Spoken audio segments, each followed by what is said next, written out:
तले पे खड़ी हो जाए, एक सजदे में सहर हो जाए। ज़ोहर असर मगरिब इशा अपनी जगह, इस फर्ज नमाजों के अलावा नफल के लिए खड़ी हो तो एक सजदे में सहर हो जाए। और कभी मुफलिसी का शिकवा शौहर से न करे, न कभी चेहरा और सर का बाल कोई अजनबी मर्द तो दूर की बात है, आफताब ने भी सर के बाल को नहीं देखा। इस कदर पर्दे में रहने वाली जिन्होंने वसीयत की थी अगर मैं मर जाऊं मुझको रात में दफन कर देना ए अली, ताकि मेरे डेड बॉडी पर भी अजनबी मर्दों की नजर न पड़े। इसलिए मुस्तफा की बेटी फातिमा के जनाजे में 1 लाख सहाबी नहीं आए थे, 2-4-10 लोग थे और रात के सन्नाटे में जनाजे की नमाज पढ़ा दी। हिकमत यही थी कि उनकी लाश पर भी गैर मर्दों की नजर न पड़े। जब माँ ऐसी लाजवाब हुई और बाप ऐसा लाजवाब हुआ, तब बेटा कैसा हुआ? शहीदों का सरदार हसन और हुसैन पैदा हुआ। ये कानूनी कुदरत है। जोकर का बच्चा जोकर, फाहिशा का बच्चा फाहिशा। मैंने इस मुख्तसर सी जिंदगी में देखा। आज से 40 साल पहले एक औरत मेरे समाज की बहुत सिनेमा देखा करती थी, जबकि उस जमाने में सिनेमा देखने का रिवाज बहुत ज्यादा नहीं था। हाँ, बीच में ज्यादा हो चुका था, 50 साल पहले नहीं था, मगर 50 साल के बाद सिनेमा देखने का जुनून की हद तक रिवाज था। गांव से लोग 25-25 साइकिल वाले शहर जाते थे और रात के नाइट शो देखने के बाद तब वो घर रात के 12 बजे लौट के आते थे।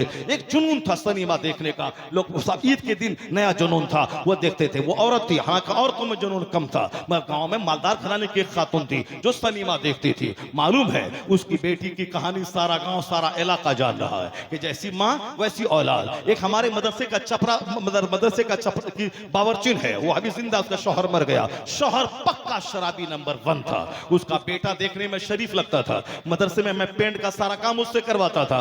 बाद में उसका दूसरा पार्टनर बोला, हजरत आप इनको बहुत नवाजते हैं, बहुत चाहते हैं। मैंने सोचा हाँ, इसीलिए चूंकि उसकी माँ बावर्चन है, खाना बनाती है। कहा ये सारा पैसा पीने में खर्च कर देता है। लगता नहीं था कितना बड़ा शराबी होगा, लेकिन चूंकि बाप उनका शराबी था, बेटा महाशराबी। आमतौर पर देखा जाता है कि जैसी औलाद, जैसा बाप वैसी औलाद। चूंकि कानूनी कुदरत है, जमीन जैसी होगी वैसी फसल पैदा होगी। सेब की जमीन के लिए कश्मीर की जमीन चाहिए, और गेहूं के लिए पंजाब की जमीन चाहिए, कपास के लिए गुजरात और महाराष्ट्र की जमीन चाहिए। उसी तरह वली की जमीन अलग है, कुतुब पैदा करने वाली जमीन अलग है, अबदान पैदा करने वाली जमीन अलग है, नमाजी पैदा करने वाली जमीन अलग है। जब बाप हुआ सैयद मूसा जंगी दोस्त और माँ हुई सर से लेके पांव तक नेकी का मुजस्समा, तब बेटा वलियों का सरदार अब्दुल कादिर जिलानी तवल्लुद हुआ। जब बाप हुए सैयद गयासुद्दीन और माँ हुई रात भर मुसल्ले पे रह के जिक्र इलाही करने वाली, तब बेटा 90 लाख काफिरों को इस्लाम देने वाला मोइनुद्दीन अजमेरी पैदा हुआ। और जब बाप हुए मुफ्ती नकी अली खान और माँ हुई तहज्जुद गुजार, तब बेटा मुजद्दिद आजम अहमद रजा खां पैदा हुआ।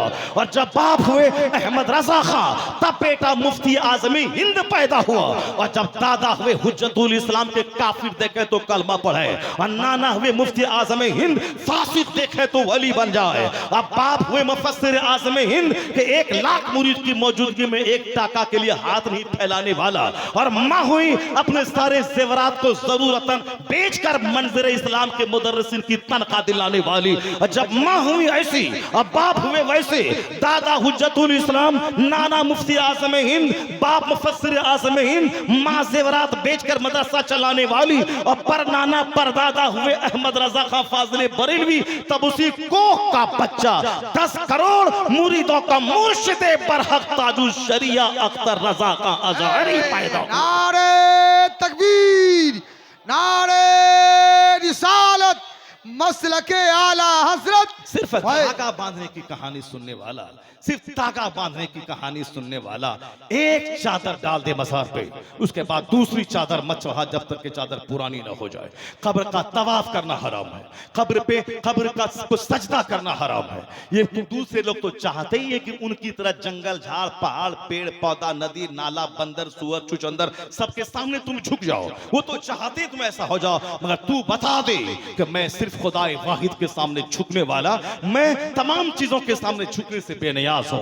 एहतराम है मेरे यहाँ, एहतराम नबी का, एहतराम गौस कुतुब अब्दाल का, एहतराम माँ बाप का, एहतराम उस्ताद का, एहतराम बड़ी बहन का, एहतराम जिसकी दाढ़ी इस्लाम में सफेद होगी उसका। यहाँ रिस्पेक्ट है, यहाँ मोहब्बत है, यहाँ ताजीम है, यहाँ इबादत नहीं है जंगल झाड़ का सबके सामने झुके, ना उस्ताद की साथ इबादत है। यहाँ तक कि पैगंबर आजम को कोई भी आदमी खुदा नहीं मानता। पूरी दुनिया में एक मुस्तफ़ा की जात है जिसको खुदा नहीं बनाया गया, वरना लोगों ने उज़ैर अलैहिस्सलाम को खुदा बना लिया, जनाब ईसा अलैहिस्सलाम को लोगों ने खुदा बना लिया, किसी ने जंगल झाड़ सांप छुछंदर बंदर सबको खुदा बना लिया, लेकिन एक जात मुस्तफ़ा की है, ना उसका मानने वाला उनको खुदा कहता है और ना कोई दूसरी कोई जमात है जो मुस्तफ़ा की परस्तिश करती हो। अल्लाह ने अपने महबूब को परस्तिश के इल्जाम से बरी रखा है। मुसलमान कहता है अशहदु अन्ना मुहम्मदन अब्दुहु व रसूलुहु, मैं गवाही देता हूं कि मोहम्मद अरबी अल्लाह का बंदा है, अल्लाह का रसूल है। मुस्तफ़ा की ताज़ीम और मोहब्बत है, इबादत सिर्फ खुदाए वाहिद की यहाँ की जाती है, परस्ती सिर्फ खुदा की, मोहब्बत मुस्तफ़ा से, ताज़ीम मुस्तफ़ा की, औलिया सालिहीन की। इसलिए बात में रोइए मत कि ऐसा क्यों हो गया, और उर्स को रस्म रिवाज मत बनाइए। चादर पोशी कोई रस्म रिवाज नहीं है, बल्कि अल्लाह के वलियों के मज़ार पे हाजिरी देने का एक तरीका यही था। आला हज़रत ने लिखा है कि 4 हाथ दूरी पे खड़ा रहिए, जो कुछ कुरान सलाम कीजिए, जो कुछ कुरान में से याद है उसको पढ़ लीजिए, उसके बाद उनकी रूह को सवाब पहुंचाइए और उनके वसीले से अपने लिए अल्लाह से दुआ कीजिए, और फिर उल्टे पांव वहां से अदबन आप निकल जाइए। गंदा हाथ उस पाकीज़ा कब्र पे मत लगाइए। ये गंदा मुंह जो 24 घंटे में 1000 बार झूठ जिससे बोलते हैं, ये गंदा मुंह उस पाकीज़ा कब्र को मत लगाओ। 4 हाथ दूरी पे रहो। ना चादर चढ़ाने की रस्म बनाना है, ना धागा बांधने की रस्म बनानी है। अल्लाह के नेक बंदे जहां बैठते हैं वह जगह मोहतरम हो जाती है, दुआ कबूल होती है। आला हजरत ने लिखा जहां गरीब नवाज की कब्र अनवर है वो जगह मकामी मुस्तजाब है, वहां दुआ कबूल होती है। इसलिए ये भी रस्म रिवाज जो है, या फला बाबा अल मदद, फला बाबा अल मदद, बाबा तैग अली अल मदद, बाबा कमाल शाह अल मदद, बाबा बयाबानी अल मदद, बाबा फना अल मदद, बाबा लूला लंगड़ा अल मदद, बाबा छजू अल मदद, बाबा जंगली अल मदद, बाबा मंगलू अल मदद, बाला छब्बू अल मदद, ये सब भी बेकार की बात है। अगरचे ऐसा करने वाला काफिर नहीं होता, अगर वह अल्लाह का नेक बंदा समझ करके उसको पुकारता है तो वो काफिर नहीं होगा। अलबत्ता एक मजाज शिर्क के मुवाफिक वो बात है, यानी अल्लाह जब कहता है कि तू मुझसे मांग, उदऊनी अस्तजिब लकुम, तू मुझसे मांग मैं तुझको दूंगा, और अल्लाह कहता है उजीबो दावत दाए ज़ादान, मैं दुआ कबूल करता हूं जब कोई दुआ करता है। और अल्लाह के नजदीक दुआ मांगने से ज्यादा इज्जत वाली कोई चीज नहीं। अल्लाह बड़ा पसंद करता है जब कोई उससे मांगता है, क्योंकि अल्लाह सबसे बड़ा जवाब, सबसे बड़ा सकी, उसके जब मांगा जाता है जवाब से तो खुश होता है। अल्लाह आया है कोई चीज दुआ से ज्यादा मोहतरम नहीं है। अल्लाह दुआ मांगने वाले को पसंद करता है, ना भी दुआ कबूल हो मगर ये दुआ मांगने की जो लज्जत है, सारी तवज्जो अल्लाह की तरफ जो हो जाती है, ऐसी तवज्जो ना नमाज में बन पाती है ना और दूसरी चीजों में। जो तवज्जो दुआ में अल्लाह की तरफ हो जाती है, यही रूह इबादत है, और जो दुआ में तवज्जो बन जाती है। इसलिए अगर मुराद ना भी पूरी हो, ये दुआ मांगना खुद सबसे बड़ी इबादत है और सुकून पाने का शानदार जरिया है। जब अल्लाह कहता है कि मांग मैं दूंगा, और हुजूर कहते हैं, बुखारी हदीस में आया है कि जूती का तिस्मा भी टूट जाए तो खुदा से मांगना चाहिए। जब इस कदर हुजूर ने कहा, और कुरान में आया है, फिर झंगलू बाबा अल मदद, मंगलू बाबा अल मदद, गुड्डू बाबा अल मदद, छज्जू बाबा अल मदद, ये क्या चीज है? एक या गौस अल मदद, ये तो चलो समझ में आने वाली बात है, सारे वलियों के सरदार हैं। या ख्वाजा जो हिंदुस्तान के सारे वलियों के सरदार हैं, ये बात तो समझ में आने वाली बात है। ये छज्जू बाबा अल मदद, मंगलू बाबा अल मदद, गुड्डू बाबा अल मदद, ये क्या चीज है? क्या बना के तुमने रखा है? बुजुर्गान दीन की जिंदगी से नूर मिलता है। हुजूर ने कहा है कि नहैतुकुम मिन ज़ियारतिल क़ुबूर, हमने तुमको कब्रों की ज़ियारत से पहले रोका था, अब मैं कहता हूं फज़ूरूहा, ज़ियारत क्या करो। क्यों? फ़इन्नहा तुज़हिदु फ़िद दुनिया व तुज़क्किरुल आखिरा, इसलिए कि मज़ार की हाजिरी से दुनिया की मोहब्बत घटती है, आखिरत की मोहब्बत पैदा होती है। तो वो हाजिरी आखिरत की बात कैफियत पैदा करने और दुनिया की चाहत को घटाने के लिए मुस्तफा ने कहा था अल्लाह के वलियों नेक बंदों की कब्रों की हाजिरी दे, ताकि दुनिया की चाहत घटेगी। उनकी मौत में अपनी मौत झांक के देखेगा, उनकी कब्र में अपनी कब्र झांक के देखेगा। लेकिन यहाँ दुनिया मांगने, धागा बांधने, बस खत्म होने वाला है। दुनिया मांगने और दुनिया मांगने का जरिया तुमने बना दिया। हमने नमाज छोड़ा, अभी दरगाहों को आबाद किया। हमने नमाज छोड़ा, संदल चादर गागर खूब आबाद है।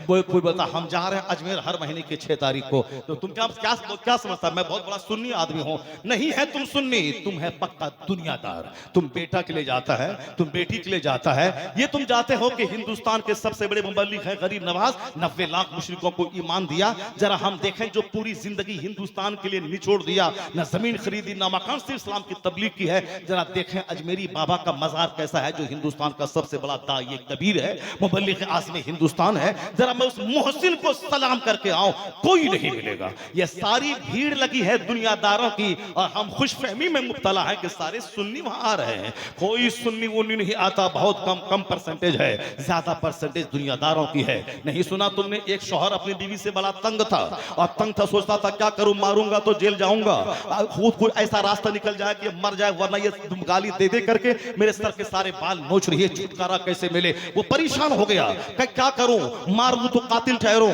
या तलाक दे दूं तो जेल जाऊं, कोई रास्ता ऐसा निकल जाए कि छुट्टी मिल जाए, उससे बाहर रहता हूं, अच्छा रहता हूं। बाहर से घर आता हूं तो बिल्कुल ऐसा लगता है कि एक मन गम का पहाड़ सर पे टूट पड़ा। क्या करूं, मैं फिक्रमंद था, इसी फिक्र में रास्ते की तरफ जा रहा था, समझ नहीं आ रहा था मैं कहां जाऊं। जाते जाते दिमाग आया कि रास्ते में एक कुत्ता है, उसी को पकड़ लिया, उसी को पकड़ के चलो इसी को पालेंगे, इसी के पीछे लगे रहेंगे, कम टाइम तो पास होता रहेगा, दिल बहलता रहेगा। उसी को पालता पोसता रहा। एक दिन वो कुत्ता उसकी बीवी को काट लिया, और जब काटा उसकी बीवी मर गई। ये अंदर अंदर बड़ा खुश हुआ कि चलो एक मुसीबत से नजात तो मिल गई। लेकिन समाज वाले को क्या बोलेंगे, समाज वाले को बोला कि मैं क्या कोई कुत्ता ने काटा, बीवी मेरी मर गई। सारा समाज अंदर ही अंदर तो कुछ और सोच रहा था, लेकिन जनाजे में भीड़ लगी, 400-500 लोग आ गए। उसके बाद दूसरे दिन एक आदमी, वो भी बीवी से परेशान था, गांव में अक्सर लोग परेशान था। अब जब मालूम है कि कुत्ता आया लाया था, वो काटा, बीवी मर गई, सब लोग जाना कि हाँ साहब इन्होंने उसको कुत्ता काटा, वो मर गया, ये इल्जाम से बरी है। तो एक आदमी डरता हुआ शाम के टाइम आया, का हुजूर मैं डरते डरते एक बात मांग रहा हूँ, एक काम कुत्ता दे दीजिए हमको, एक दिन के लिए मैं बहुत परेशान हूँ बीवी से, कुत्ता दे दीजिए। कहा कुत्ता दे दीजिए, ऐसे आसानी से कुत्ता मिल जाएगा? ये जो 400 आदमी जनाजे में आया था, तुम क्या सोच रहा, वो मेरी बीवी की मोहब्बत में आया था, वो हमारी मोहब्बत में आया था। वो सारे लोग उसी कुत्ता को मांगने के लिए आए थे, सारे लोग वही कुत्ता के मांगने वाले थे। अब सारे लोग बीवियों से परेशान है, सब लोग परेशान है। वो तो बाहर पान खा के मुंह लाल करके चौक बोलता हाँ हम सबसे खुश हैं, और सीने पे हाथ रख के मारू तो सबसे बड़ा दुखी वही नजर आएगा। एक लफ्ज है सब्र, एक लफ्ज है तवक्कुल, एक लफ्ज है कनात, एक लफ्ज है यकतरफा सब्र। हुजूर ने कहा है ये औरतें टेढ़ी पसली से पैदा हुई हैं, सीधा करना चाहोगे तो टूट जाएगी, टूटना तलाक है, इसीलिए उसको टेढ़ी ही रखने दो, बड़े काम की चीज है, उससे फायदा उठाओ, उसको उसी हाल पे छोड़ दो। जहां सब्र है वहां गुलाब की तरह खुशबू आती है, और जहां सब्र नहीं है रोजाना लत्तम जुत्तम होता है। जिस तरह वहां सारे लोग कुत्ता लेने आए थे, उसी तरह अजमेर में 90% लोग जो जाते हैं, कोई बेटा के लिए, बेटी के लिए, दामाद के लिए, मॉल के लिए, इलेक्शन में जीत के लिए, स्कॉर्पियो के लिए, वो सब दुनियादार है। हाँ अलबत्ता ईमान की सलामती की भीख अगर कहीं मांगी जाती है तो एक मजार है इंडिया में, वो है बरेली शहर में आला हजरत का मजार है, जहां कोई सिख जैन नहीं मिलेगा, जहां कोई गैर मुस्लिम हिंदू नहीं मिलेंगे, मिलेंगे बहुत कम मिलेंगे, मगर अक्सर लाखों की तादाद में ये दाढ़ी टोपी वाले मौलाना मिलेंगे। क्यों? ये जो वहां जाते हैं इसे मकान नहीं चाहिए, इसे ताजुल शरिया का फतवा चाहिए, जो 11,000 वाली किताब 4400 में मिल रही है वो चाहिए, इसे फतवा रसविया चाहिए, इसको किफुल फकीह फाहिम चाहिए, इसको कंजुल ईमान चाहिए, इसको बहार शरीयत चाहिए, साल भर मुताला करने के लिए उसको रूहानी खुराक चाहिए। और आला हजरत के मज़ार पे जाके कहते हैं इलाही इस आशिक रसूल का वास्ता मुझे भी आशिक रसूल बना दे, इस इल्म फन के समंदर का वास्ता मुझे भी इल्म का एक कतरा अता फरमा दे। वहां इल्म मांगा जाता है, वहां ईमान मांगा जाता है, वहां अमल की दुरुस्तगी मांगी जाती है। यही वजह है वहां औरतों की भीड़, दुनियादारों की भीड़ नहीं, उलमा की भीड़ है, और एक आलिम 1000 पे भारी होता है। इसलिए बरेली शहर का जो मजमा होता है वो जहालत का मजमा कम, इल्म वालों का मजमा ज्यादा होता है। चूंकि वहां ऐसे वैसे नहीं, वहां इल्म की दुनिया के ताजवर आराम कर रहे हैं, जो वहां जाता है उसका ईमान भी मजबूत होता है, इश्क की खेती भी हरी भरी होती है। अगर वह कम पढ़ा हो तो हसा की कब्र की हाजिरी के सदके में वो भी साहिब इल्म बन जाता है। वाह वाह वाह वाह, माशाल्लाह माशाल्लाह। बातें तो बहुत सारी हैं, बहुत सारी बातें दिमाग में आ रही हैं, मगर मैं क्या करूं, क्योंकि वक्त ज़्यादा हो गया। मुझको 9 बजे बैठा दिया गया होता, अब 12 तक 3 घंटे की तकरीर हमारी हो गई होती। लेकिन मैं अभी हबीब भाई हमारे बैठे हुए हैं, इसलिए मैं नहीं चाहता कि आपका ज़्यादा टाइम बर्बाद करूं। जो कुछ भी मैंने कहा है बस चलते चलते आखिर में एक बात सुन लीजिए, हो सकता है आपके दिमाग में कोई शक पैदा हो जाए। शक पैदा न हो, मैं अल्हम्दुलिल्लाह बहुत बड़ा टनाटन सुन्नी बरेलवी हूँ, ताजुश शरिया का खलीफा हूँ और मुफ्ती आज़म हिंद के खलीफा और उनके मुरीद हमारे पीर व मुर्शिद मुफ्ती गुलाम रसूल साहब रहमतुल्लाह ताला अलैह, वो हमारे पीर व मुर्शिद भी हैं, बुखारी शरीफ के उस्ताद भी हैं और हमारे इत्तेफाक से ससुर भी हैं। वो हमारे बहुत मुत्तकी, मैंने 6 साल तक उनको हर सुबह शाम नशित बर्खास्त को देखा है। बरेली में 8 साल रहे, बिल्कुल मुफ्ती आज़म हिंद का नमूना मैंने उनको देखा, उनसे मुरीद ताजुश शरिया की खिलाफत मैंने सब कुछ देखा। और अल्हम्दुलिल्लाह आपसे ज़्यादा मैं मज़ार पाक के हाज़िरी देता हूँ। मैं कभी कभी जलसे में जाता हूँ तो सफ़र काट करके मैं अजमेर जाता हूँ। बरेली शरीफ तो महीने में साल में कितने बार जाता हूँ, तो हो ही रहा, फिर कल भी मैं वहीं जा रहा हूँ, अभी 4 दिन पहले भी वहीं से होकर के आया। इस तरीके से कोई दिमाग में डाउट नहीं लाइएगा कि मौलाना साहब जो है इस तरह की बातें कर रहे हैं, जो बातें दूसरे लोग भी क्या करते हैं। अलबत्ता इतना जरूर आप रखिए कि मैं वही बात कहता हूं जो बातें आला हजरत ने कही है। आला हजरत ने लिखा है कि कोई नफल कबूल नहीं होता है जब तक कि फर्ज ना अदा हो। एक आदमी रात भर तहज्जुद पढ़ता रहा मगर कबूल नहीं होगा जब तक कि फजर की 2 रकत नमाज ना अदा करे, क्योंकि ये फर्ज है और वह नफल है। एक आदमी 1 लाख आदमी को इफ्तार पार्टी दिया, अपना रोजा जब तक नहीं रखेगा ये इफ्तार पार्टी कबूल नहीं होगी।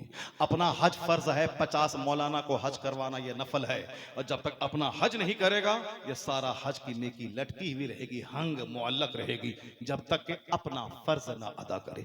1 करोड़ की मस्जिद मैंने बना दी, 100 रुपया ज़कात का जो हम पर फर्ज है, जब तक ये 100 रुपये नहीं निकलेगा 1 करोड़ की मस्जिद वाली नेकी हंग रहेगी लटकी हुई, क्योंकि ये नफल है और ये फर्ज है। ज़कात का 100 रुपया फर्ज है, नफल है, इसको हमेशा समझिए। ऐसी का फर्क न समझने की वजह से 10 रुपए की बताशी की फातिहा दिलाने वाला सोचता है कि मैंने बहुत बड़ा फर्ज इस्लाम का अदा कर दिया।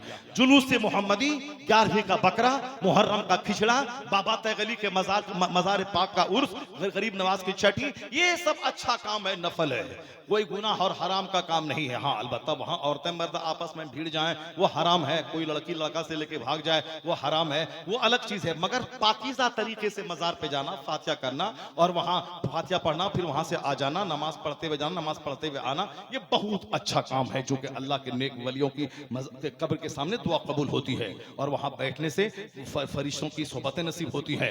सैयद सलार मसूद गाजी रहमतुल्लाह अलैह का मजार है बहराइच में, आया है, जो 1 घंटा वहां बैठेगा जरूर जनाब खिज़्र अलैहिस्सलाम से मुलाकात हो जाएगी, क्योंकि हर आधा घंटा के बाद जनाब खिज़्र अलैहिस्सलाम की हाजिरी उस मजार पे होती है। और जब वहां होती है तो अजमेर का क्या हाल होगा, जब अजमेर का हाल है तो आशिक रसूल शेखुल इस्लाम आला हजरत के मजार का क्या हाल होगा। इसलिए हम वहां 10 मिनट तो कभी नहीं, बहुत इमरजेंसी केस में, वरना जब तक हम आधा घंटा 1 घंटा नहीं बैठते आला हजरत की निगाह के सामने, उस वक्त तक चैन नहीं मिलता है। मजार पे जाए तो आदमी आराम से बैठे, क्योंकि उस कब्र पे रहमतों की बारिश तो बरसती ही है। जिन्होंने खूब दिन की खिदमत की, एक छींट यहाँ पड़ गई तो यहाँ भी आदमी मालामाल हो जाएगा। वह टका वाला मालामाल नहीं होगा, ईमान पुख्ता होगा, अमल अच्छा होगा, खात्मा बिल खैर होगा, जन्नत मिल जाएगी। दुनिया का 50 खरब टाका एक तरफ, जन्नत की धूल का करोड़वां हिस्से के बराबर नहीं है। और हुजूर फरमाते हैं रकातल फज्र खैरुम मिनद दुनिया व मा फीहा, फजर की 2 रकात नमाज दुनिया और दुनिया में जो कुछ है उससे बेहतर है।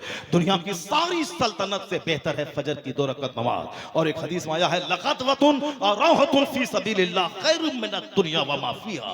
मुस्तफा फरमाते हैं टू स्पेंड 1 मॉर्निंग और evening in the way of Allah is better than the world and whatever is in it, यानी दुनिया